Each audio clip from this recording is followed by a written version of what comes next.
let's review WheelTop's latest wireless group set.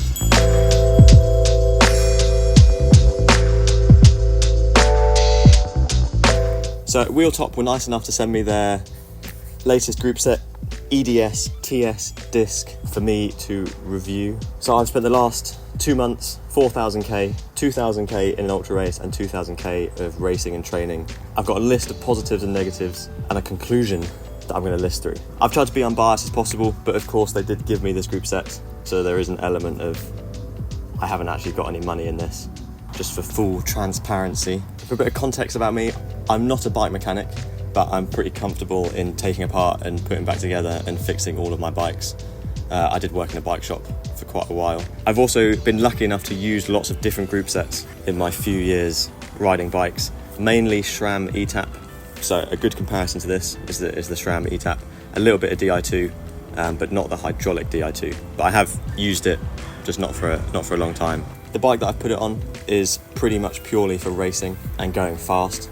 So that's what I've geared my positives and negatives around. Some of the positives might be your negatives and some of my negatives might be your positives.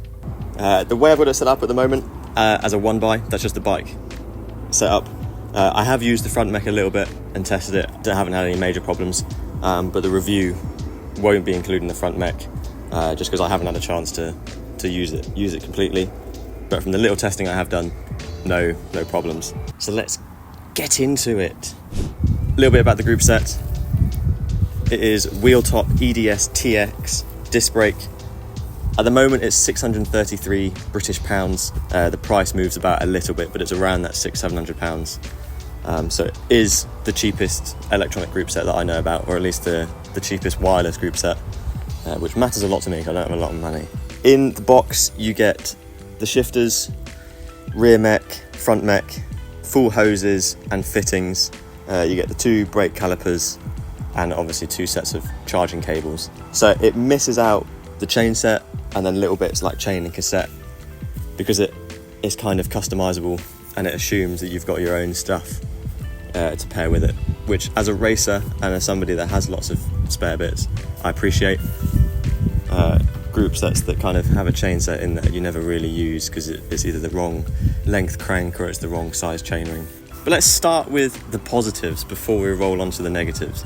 There are more negatives, but I think the positives are more important, the ones that they have got right. Positive number 1, you can customize and edit it to any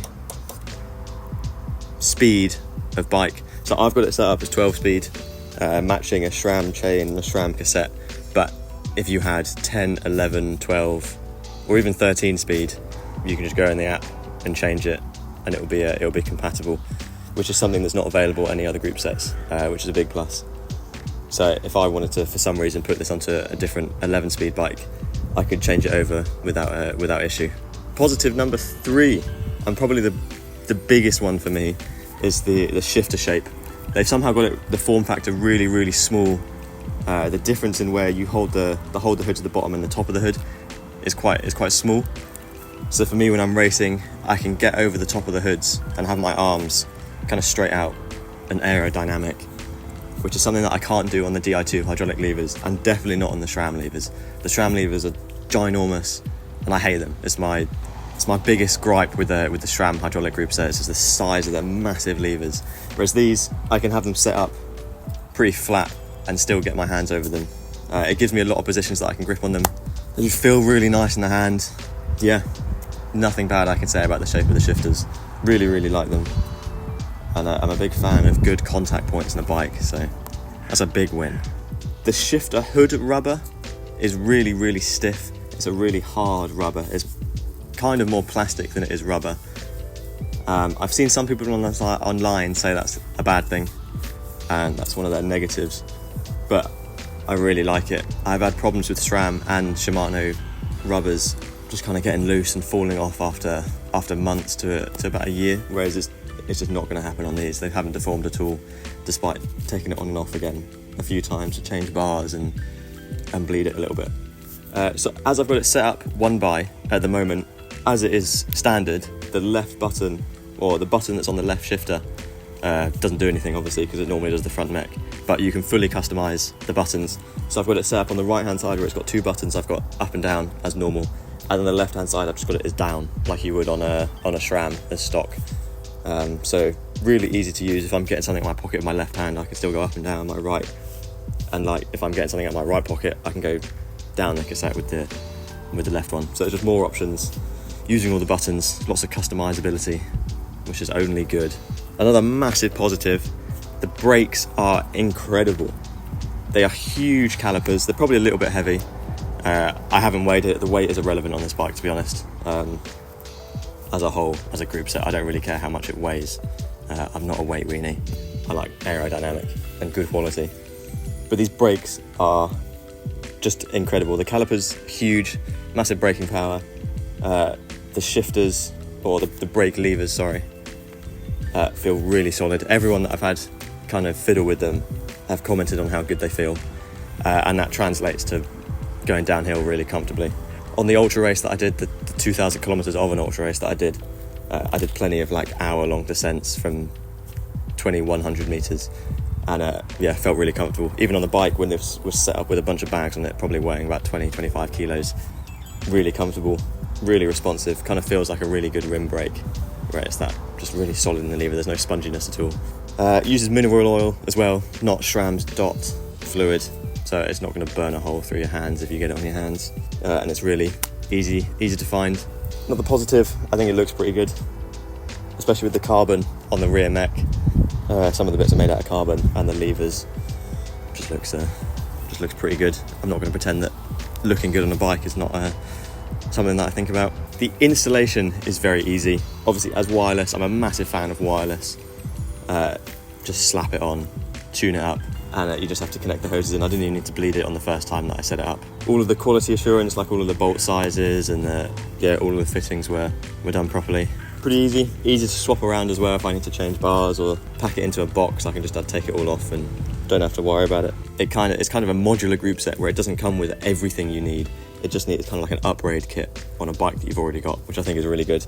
Saves a bit of cost, makes it a bit cheaper.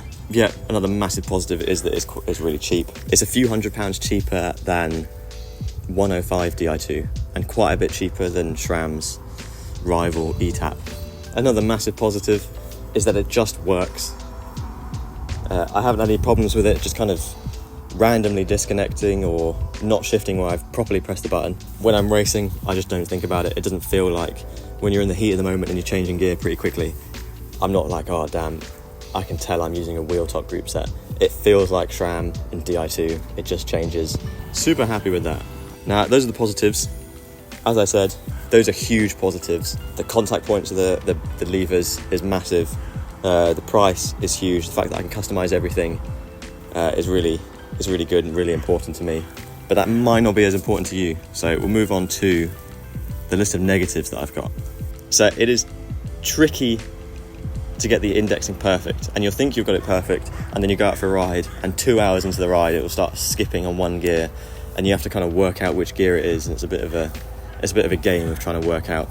I found it's very tricky to index it in a stand looking at the Bromec rather than being out on the road and getting your phone out whilst you notice that a gear's not perfect. Then you can kind of adjust it on your phone, but doing it just in a stand I found is tricky.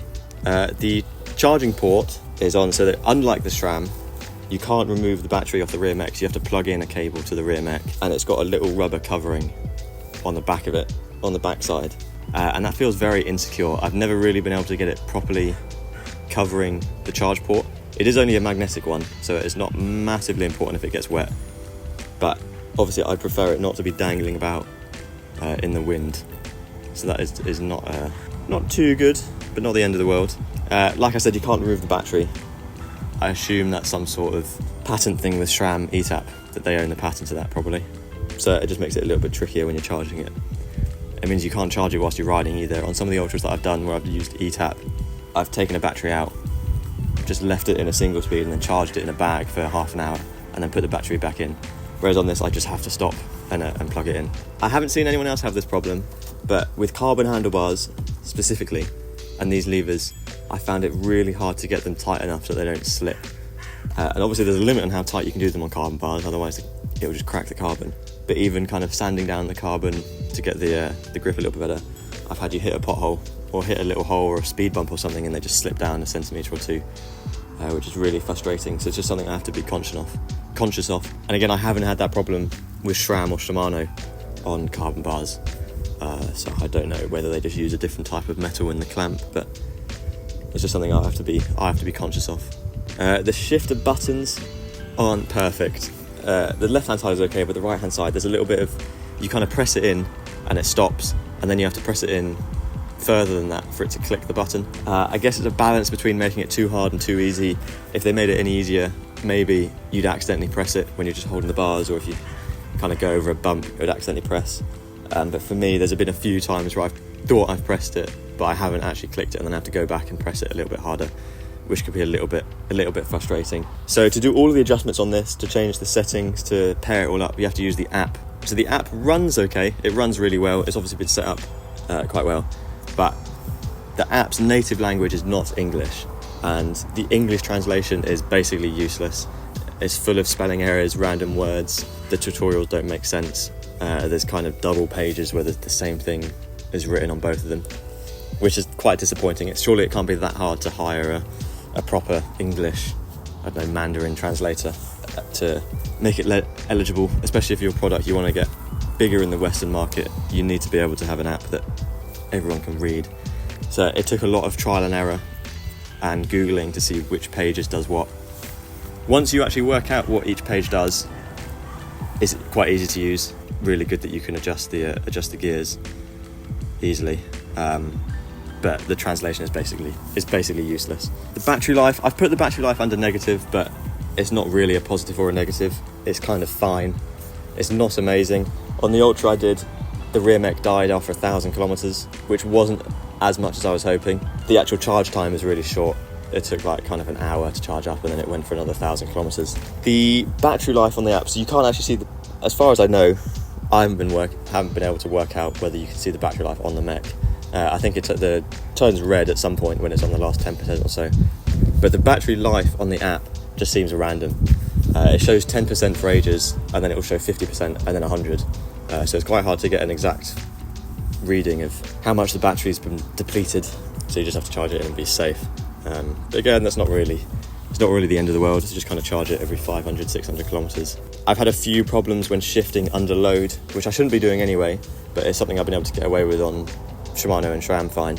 But sometimes when you're shifting under load, like away from traffic lights or something, and you're in the wrong gear, it really doesn't like that. It can kind of skip and jump a little bit more than you'd want. The app, again, has two shifting modes. It has a casual and a racing mode. I haven't been able to tell the difference. I've used both. I've no idea what the difference is, to be honest. I think that racing just drains the battery a little bit faster. After charging, the rear mech just disconnects sometimes. So you have to kind of hold down one of the shifter buttons and reconnect it. Not the end of the world, just a bit annoying. Not really sure why it does that. Once you do understand the app's dodgy translation and you've got the easy installation all set up, the actual indexing you do individually. So you set it up straight away, tell the app that it's 12 speed, and it should adjust it close enough. But then any indexing, you can individually change where it sits on each sprocket, which is great in theory. It means you can get it really fine. To index that properly is a pain in the arse. I had to end up going out on a ride and just kind of going through each gear, working out which one was causing problems and doing it on the ride, because it's quite tricky to do it at home. It also has this random number system of, at the bottom on the 10 tooth is 0, and then it moves up to like 200, and then 350, and then 480. I have absolutely no idea what those numbers mean. And there's a bit of trial and error trying to work out how much to edit them by to move the mech what I wanted to move it. But once it is set up through the trial and error, it does work quite well. Another couple notes, I haven't used it in torrential rain yet. If that's a problem, I don't know about it so far. Maybe I'll update it if I ride it through a thunderstorm. I have ridden it in rain, but nothing extreme. But I think that's all the positives and negatives that I've had. Other people will have different positives and negatives. Maybe my positives and negatives will mean different stuff to you. In conclusion, I've kind of judged it by the fact that I have an ETAP group set that I can put on this right now. and change it out. But am I? No. I would very happily run this forever. The negatives that I've said aren't a massive deal to me. So I'd happily run this and choose to run this for a while, which is probably the best thing I can say about it. Yeah, the cost over the ETAP and the Di2, especially over the ETAP, is huge. So thank you WheelTop for sending this over for review. Very happy with it overall. I would recommend it if you're happy using an app and a bit of trial and error and accepting that it's not going to be perfect as soon as you set it up. I'd recommend it. I'm very happy with it. Thank you for watching. If you want to buy this t-shirt, it'll be the Handmade Cyclist link in the description. Thank you.